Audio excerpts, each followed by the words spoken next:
confidence, il a dit juste après la fin de mon exposé, est-ce que vous parlez du Maroc ou de l'Algérie? Exactement. Effectivement, je remercie infiniment mon collègue, magnifique double collègue, parce que nous sommes anciens ministres et en même temps nous sommes professeurs, donc à ce point-là, nous avons peut-être la même façon d'approcher les problèmes. Mais effectivement, toute la problématique qui déroulait l'intérieur, c'est la micro. Pas de grand problème. Mais je voudrais quand même simplement essayer d'indiquer, lorsque j'étais ministre de l'Industrie, à ce moment-là, nous avons fait démarrer un processus. Le mot innovation existait, mais n'avait aucune réalité en Algérie. Donc à ce moment-là, en 2006, nous avons fait démarrer quelque chose. Depuis 2006, les choses avancent, mais un peu sur place. Donc nous sommes dans une situation d'Algérie et très loin, il faut le dire très sincèrement, de la frontière technologique ou de la frontière de l'innovation. La notion d'innovation est une notion pour nous qui est apparue extrêmement, d'une manière cruciale, en ce sens que le développement de l'Algérie ne pouvant se faire immédiatement par le tourisme ou par l'agriculture, parce que les conditions hydrauliques de ce pays ne le permettent pas beaucoup, nous avions donc estimé, étant donné l'avantage comparatif historique que dont disposait le pays en matière industrielle, de lancer une grande stratégie industrielle d'envergure. Et évidemment, il nous est apparu aussi que sur le plan international, pour la première fois, peut-être ces derniers 6 ou 7 ans, le monde a connu un bouleversement extraordinaire du point de vue de ses rapports internationaux. Avant, à mon époque, il y a une trentaine d'années, on parlait de Nord-Sud, et nous étions les économistes du Sud au combat pratiquement contre le Nord pour changer les pactes impérialistes. Tout ça a bien changé. Maintenant, la frontière entre les pays, c'est l'innovation et la capacité de se développer. La Chine est du Sud, mais la Chine est différente de l'Algérie. Donc, la nouvelle frontière ne sert plus maintenant le Nord et le Sud, le Nord qui pique les matières premières du Sud et le Sud qui, lui, se laisse faire et ainsi essaie quand même de se développer. Nous sommes dans une autre dimension. Alors, de ce point de vue-là, précisément, la stratégie industrielle et l'innovation devaient nous donner la possibilité d'entrer également dans ce processus de changement des rapports Nord-Sud qui n'existait plus, donc Europe-Maghreb. Un des gros problèmes que je constatais à ce moment-là, c'est qu'est-ce qu'il faut faire? Parce qu'il y a l'éducation, il y a évidemment de la recherche, mais qu'est-ce qu'il faut faire? Alors nous nous sommes dit, le premier grand problème, c'est de retrouver quels sont ces grands acteurs de la recherche et de l'innovation. La première, évidemment, c'est l'université, ça vient tout de suite. Ensuite, l'entreprise. Mais on dit entreprise moyenne. Et en Algérie, comme je suppose au Maroc, l'immense population des entreprises sont moyennes. Et les entreprises moyennes ne peuvent pas faire de l'innovation. C'est impossible, en fait, c'est impossible. Certainement, c'est possible, mais dans des conditions de politique publique. Et enfin, un acteur dont on ne parle jamais, c'est le FDI, l'investissement direct étranger. La Chine n'a pu faire le renversement, la Corée n'a pu faire le renversement que par l'appel à l'investissement direct étranger. C'est un acteur fondamental dans le développement d'innovation de nos pays. Préparer notre université, c'est bien, mais nos universités n'ont que les moyens qui sont les leurs. Nos entreprises moyennes sont dans une situation où il est très difficile pour eux d'aller vers l'innovation. Il y a certainement l'investissement direct étranger qui peut être un facteur à condition que nos politiques de promotion d'investissement direct soient des politiques, bien sûr, qui favorisent ce genre de choses. Or, ce n'est pas ce que nous faisons.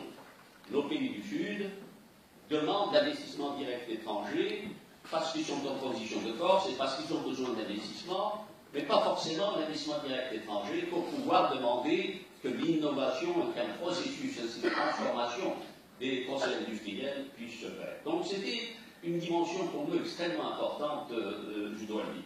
Alors parmi les politiques, évidemment, qu'il fallait, nous ayons reconnu qu'il y avait des acteurs, parmi les politiques les plus importantes, c'était donc mettre à niveau nos entreprises, puisqu'elles ne sont pas faites. Donc un grand programme de mise à niveau des entreprises privées et publiques a été lancé de l'ordre de 2 ou 3 milliards de dollars sur 4 ou 5 ans. Les universités, un grand programme de mise à niveau des universités a été lancé, qui n'a pas très bien marché sur le plan, très sincèrement, du point de vue de l'innovation, du point de vue d'enseignement, ça a marché, les constructions, tout ça, mais l'innovation, ce n'est pas d'aller très vite, les centres de recherche rêve des centres de recherche limitée. Pourtant, l'Algérie avait plus d'1,5 milliard de dollars sur un programme de 3 ans en matière de recherche, mais les choses n'aboutissent pas comme on l'aurait souhaité d'une manière générale. Le système de formation, bien sûr, qui doit accompagner tout ça, il y a une très grande réforme qui a été faite en Algérie, mais je pense un petit peu, et je suis tout à fait d'accord avec mon collègue Maki, il faut être patient. Il faut d'accumulation de nos formations, c'est nouveau tout ça pour nous, et donc il faut être patient pour l'instant. Et enfin, le FDI, la Liste mondiale de l'étranger, bien sûr, maintenant, il faut une politique en accord. Voilà l'ensemble des politiques qui, paradoxalement, devraient permettre à l'innovation de devenir un système endogène au pays, non pas simplement importé, puis qu'on essaie de mettre en œuvre de manière générale. Ceci étant dit, comment il faut faire tout ça? C'est-à-dire, bon, ces politiques sont lancées, mais l'innovation elle-même, où est-elle? Alors c'est la raison pour laquelle nous avons pensé peut-être qu'il fallait revenir à ces notions de pôle de compétitivité, de relations université-entreprise, mais organisées. C'est-à-dire laisser l'université et l'entreprise se mettre d'accord, ce que nous avons fait, n'aboutit pas à grand-chose. Cela se traduit par des bourses accordées par les entreprises, cela se traduit par éventuellement des études demandées aux universités, aux centres de recherche militaire par les entreprises, mais ce n'est pas ça la relation université-entreprise, si on veut, d'innovation. C'est qu'il faut que les entreprises rentrent effectivement dans l'université. Et là, je fais bien évidemment un petit peu les inquiétudes de mon collègue Maki lorsqu'il dit qu'il ne faut quand même pas que l'université perde quand même son âme. L'université, ce n'est pas de la formation professionnelle. Il faut qu'elle reste l'université. Alors comment faire? Immense problème pour nous. Comment faire pour que les universités s'en perdent leur âme et en restant des universités s'orientent de plus en plus effectivement vers une relation féconde et vertueuse avec les entreprises d'une manière générale. Et pour tout cela, évidemment, un cadre institutionnel est absolument nécessaire. Et là, en dehors il y avait une remarque qui a été faite. Il est clair qu'il n'est pas possible que les entreprises et les États tout seuls puissent faire une politique nouvelle. Il faut une intervention et un volontarisme politique de l'État et que ce volontarisme soit puissant et des moyens financiers importants soient mis en place. C'est la raison pour laquelle donc, il faut d'abord un dispositif législatif et réglementaire extrêmement puissant. Par ailleurs, il faut certainement une haute autorité de développement et d'innovation, ne pas laisser ça simplement à l'initiative d'un ministère ou d'un autre.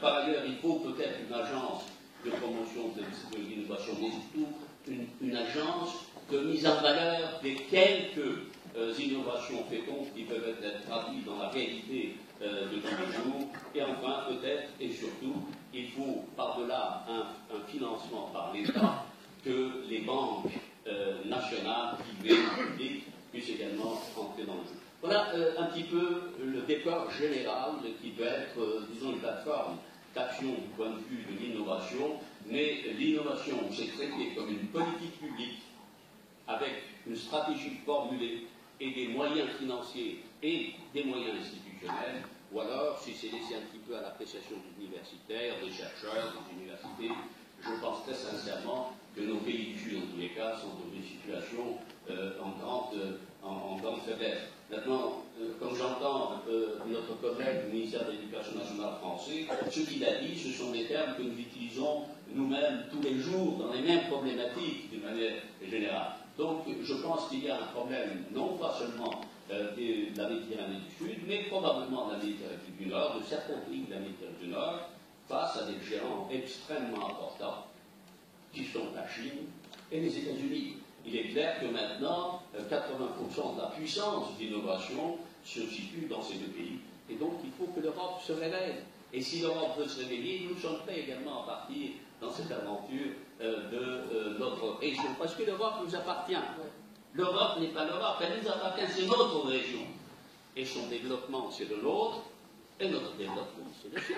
Donc il est clair qu'il faut qu'il y ait une claire conscience de la part de nos partenaires européens, notre partenaire européen, comme le disait le conseiller Azoulay tout à l'heure, pour que notre destin soit un destin considéré comme commun, au moins dans ce domaine. Je vous remercie.